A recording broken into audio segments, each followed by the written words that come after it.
वक्रतुंड महाकाय सूर्यकोटि समप्रभ निर्विघ्नं कुरु मे देव सर्वकार्येषु सर्वदा। दोस्तों नमस्कार, विस्तार डिजिटल में आपका स्वागत है। जैसा कि आप जानते हैं कि गणेशोत्सव चल रहा है। इस दौरान गणेश जी की पूजा का सबसे अधिक महत्व होता है, इसलिए विस्तार डिजिटल की तरफ से रोज हम आपके लिए लेकर आ रहे हैं गणपति बप्पा के अष्टविनायक स्वरूपों की कहानियां। आज हम आपको बताएंगे गणेश जी के चौथे स्वरूप वरद विनायक की कहानी। वरद विनायक एक बहुत प्राचीन मंदिर है जहां आस्था अनुसार भक्तों की समस्त मनोकामनाएं शीघ्र ही पूर्ण हो जाती हैं। तो आइए आपको बताएं कि इस मंदिर के पीछे की क्या कहानी है और कैसे हुई थी इसकी स्थापना। दोस्तों, श्री वरद विनायक मंदिर रायगढ़ जिले के खापोली तालुका में महर नाम के गांव में स्थित है। भगवान श्री गणेश को समर्पित इस मंदिर में गणेश जी स्वयंभू रूप में विराजमान है। ऐसी आस्था है कि वरद विनायक भगवान अपने दरबार में आए सभी भक्तों की समस्त कामनाओं को अति शीघ्र पूरा कर देते हैं। वरद विनायक गणपति अष्ट विनायक में चौथे नंबर के विनायक कहे जाते हैं और भारत में 8 प्रमुख गणपतियों में से एक हैं, जैसा मैंने पहले बताया। और इनके दर्शन और पूजन से सभी संकटों का तुरंत नाश हो जाता है और मनवांचित फल की प्राप्ति भी होती है। उन्हीं अष्ट विनायक गणपति में से एक हैं वरद विनायक गणपति।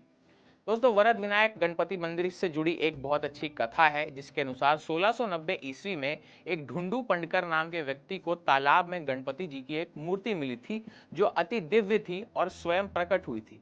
फिर 1725 में स्वप्न देशा के अनुसार कल्याण के सूबेदार श्री राम जी बिब्बल करार ने गणेश जी की उस मूर्ति को एक मंदिर बनवाकर उसमें स्थापित कर दिया, क्योंकि गणपति जी स्वयं उनके सपने में आए थे और उन्हें आदेश दिया।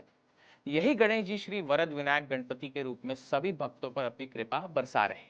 जैसे ही गणेश जी को मंदिर में स्थापित किया गया, स्थापित होते ही गणेश जी यहाँ भक्तों की कामनाओं को अति शीघ्रता से पूर्ण करने लगे, जिससे यहाँ श्रद्धालुओं की भीड़ लगने लगी और सबको ये पता चल गया कि यह गणपति स्वयं प्रकट सिद्ध गणपति श्री वरद विनायक जी हैं, जो भक्तों के संकटों को क्षण भर में दूर कर देते हैं और उन्हें मनचाहा वरदान भी देते हैं। तब से यहाँ श्रद्धालुओं की भारी भीड़ हो गई और समय समय पर मंदिर का पुनरुत्थान होता रहता है।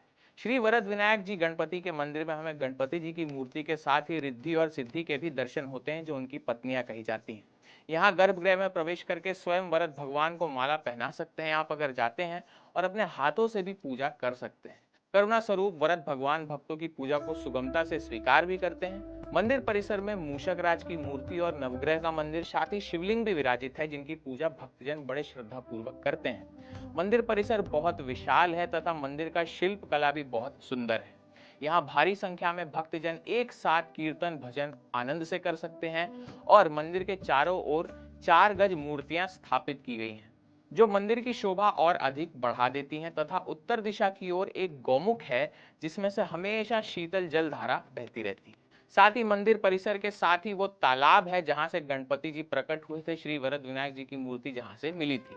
इस तालाब को गणेश तीर्थ भी कहा जाता है। इस तालाब में सभी अष्ट विनायकों की मूर्तियां लगी हुई हैं। यहाँ से प्रकट श्री वरद विनायक जी की ओरिजिनल मूर्ति जो उस समय मिली थी, उसे पास ही में दत्त मंदिर में विराजित कर दिया गया है तथा वरद विनायक मंदिर में अब नई मूर्ति की स्थापना कर दी गई है। वरद विनायक मंदिर में भाद्रपद शुक्ल पंचमी से पंचमी तथा माघ मास के शुक्ल प्रथम से पंचमी तक उत्सव के भव्य आयोजन होते हैं।